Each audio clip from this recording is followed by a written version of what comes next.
Hello, mathematicians. Today we're going to be doing more division and more multiplication, multi-step problems, and writing equations that use a letter for the unknown. So the letter for the answer we've yet to find out, okay? First, we're going to do our warm-up closest estimate. When we do our warm-up for closest estimate, I want you to only think of your answer for like 30 seconds because I want you to get into the practice of rounding these numbers to numbers that feel more comfortable to you, landmark numbers, so that you can do this mental math, okay? So here we go. Today we have 1,788 times 4. What does it equal about? 700, 6,000, 7,000. Pause the video for about 30 seconds and come back when you're ready. Okay, welcome back. When I look at these numbers, I think about rounding. Rounding is always helping me get to a more comfortable number. So if I round this to, instead of 1,700, I think about it as 1,800. Then I can think about it more as just 18 times 4. Let's see, let's double, okay? 18 plus 18, 36. 36 plus 36, 72. So if this is times 4 and I put those two zeros back, it's going to be 7,200. So instead of 72, it's 7,200. When I look at my three options, I know that I did round my answer up to the nearest 100, but it was only 12 numbers away. So I still think that even if this is bigger than my specific actual answer, it's not by that much because I only rounded this up 12 numbers, excuse me. So I'm choosing 7,000, okay? So I hope you chose this too. And remember, you can always round one of those numbers to an easier number so you can think of it as a small fact before making it a big fact. All right, now let's get into some multiplication and division practice. Okay, one more thing, mathematicians. I want you to think about when you change one of your numbers to get your answer, that's going to be the easiest way to do it in your head, and that's what I want you to do. When you change it, think about it like this. The smaller the change, the closer the estimate is to my real answer. If I do a big change, like I round this down to 1,500, I take 288 off, my estimate answer is going to be much different than the true answer of 1,788 times 4. So when you round, try to choose a rounding to a comfy number that's pretty close to the original number you start with. So you can have an estimate that's really close to your real answer. Okay? Now we'll get into the next part of our lesson. Okay, mathematicians, I want you to take out a piece of scratch paper and we're going to practice some division together, okay? We're going to divide this 4-digit number by a 1-digit number. Now, when you divide a number in the thousands by a single-digit number, you're going to need a lot of jumps, right? You're going to need a lot of jumps on that number line or a lot of groups to multiply by to get to this number. So that could take a lot of time. And today I want you to think about how could you make bigger jumps or larger chunks, 6 times bigger numbers to get you to 4,352 faster, okay? Remember, the first step of division is always to turn it into, that's right, a multiplication problem. I want you to solve this right now on your own, then explain the problem, how you solved it to someone in your house. When you're done solving and explaining, you and that person, I want you to together press play and watch how I solved it and see what is similar and different from how you solved it. Okay, here we go. Forgive me for being a little wobbly. One hand is holding this iPad and the other hand will be writing. So hopefully you just solved this problem. If you haven't, pause the video now and do so. I'm going to first turn this into the multiplication problem. So I'm going to do 6 times something equals 4,352. And then I'm going to draw my number line because although it's not required, it is very helpful in keeping track of our work. 4,352. And starting here there at 0. And then our hops to get there, always hopping by some multiple of 6. Well, I first thought I could do 6 times 10, but that would be really small, like I just said. So then I thought 6 times 100. That would get me to 600. It'd still be pretty small. So I think about it and I'm like, well, what if I did it like 6 times 500? Let's see what happens. So I'm gonna write it down here. 6 times 500. Well, I just cover those 2 zeros, remember, and that gives us 6 times 5, 30, 2 zeros, 3,000. That's a nice big jump, getting us close to 4,352.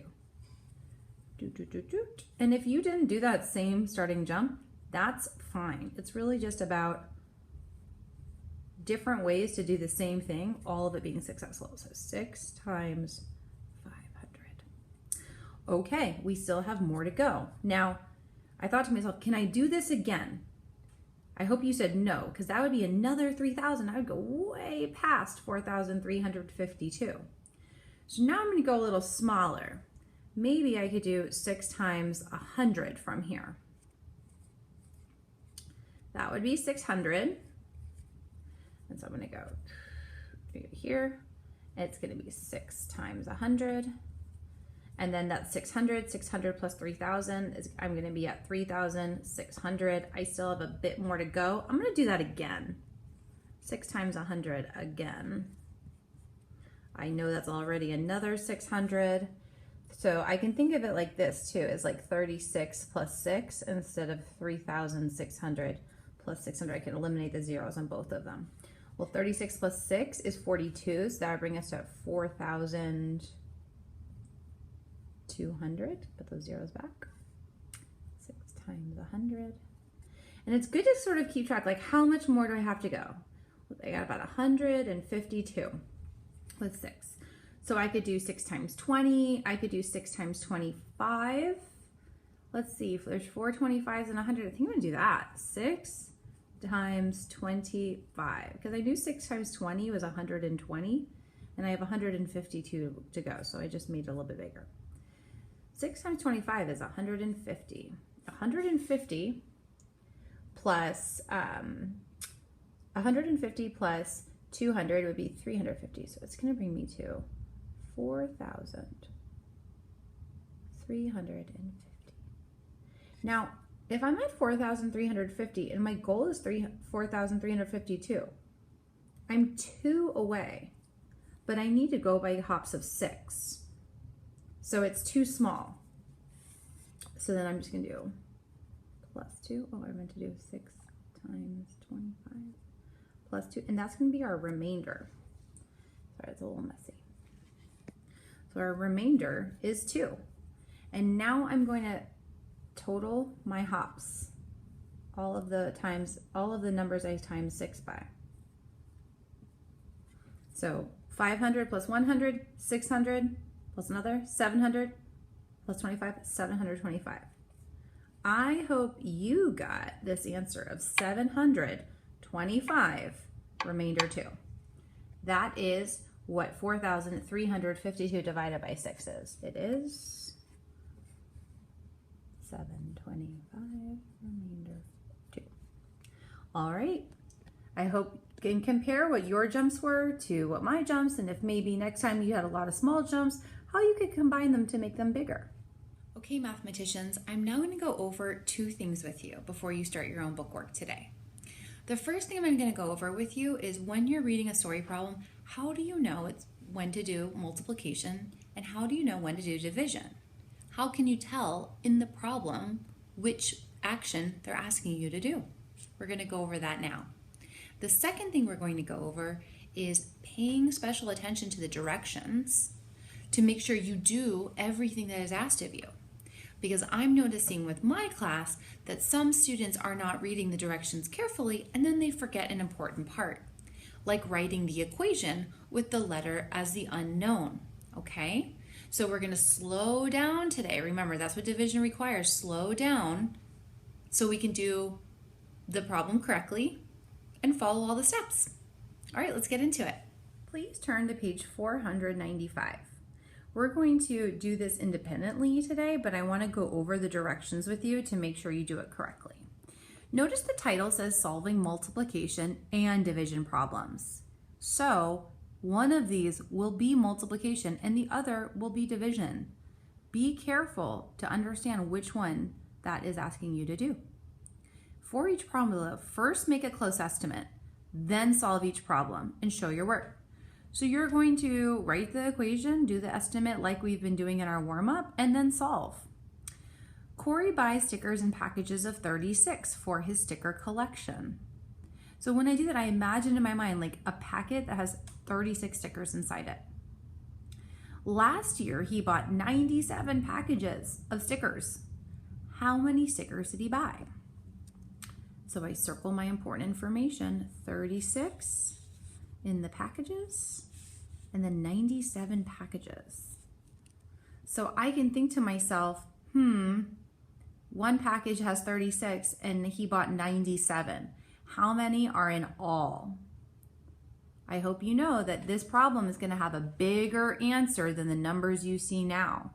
That's a big hint on which action to do.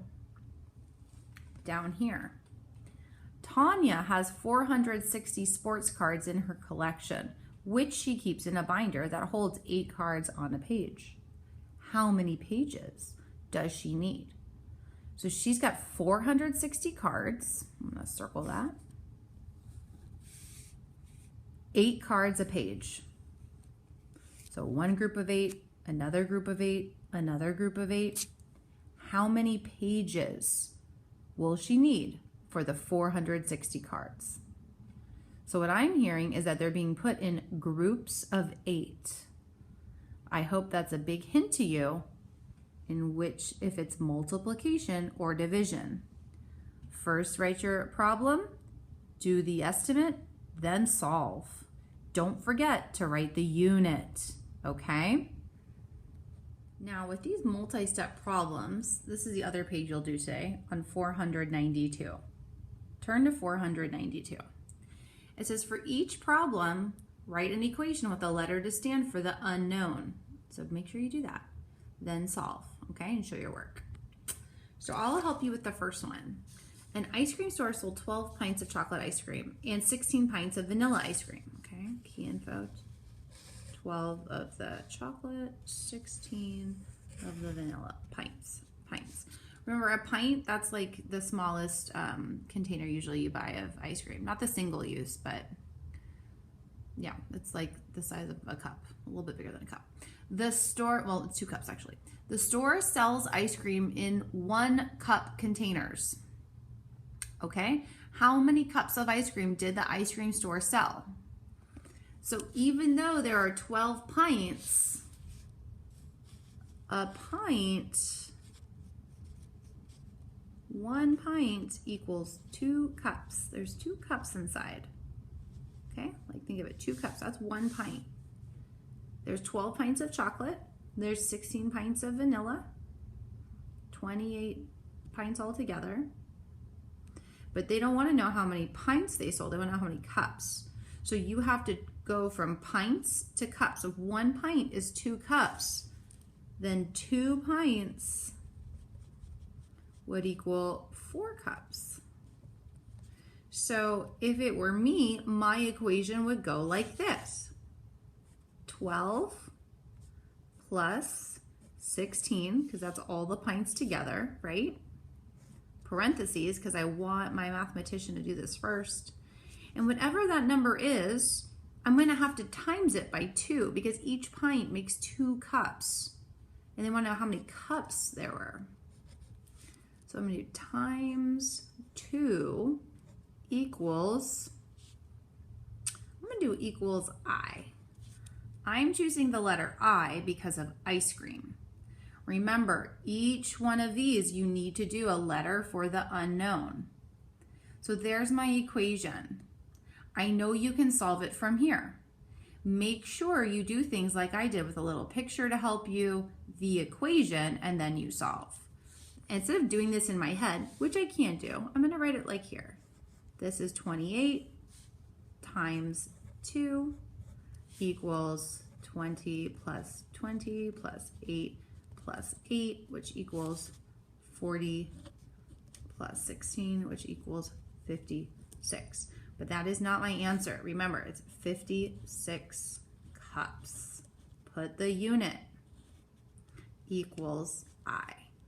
I need to put my unknown, because if you have an unknown in an equation, you have to show your answer equal to it in the end. All students need to do this for the problem today. If you find this confusing, watch this video again. If you have a question, you know to email your teacher. All right, mathematicians, these are our last few days of practicing division together, and I want to make sure that you feel confident in doing your division and, of course, your multiplication. So please, please, please turn in your math early, check your email or the comments from Ms. Karad so that you can make the necessary improvements, all right?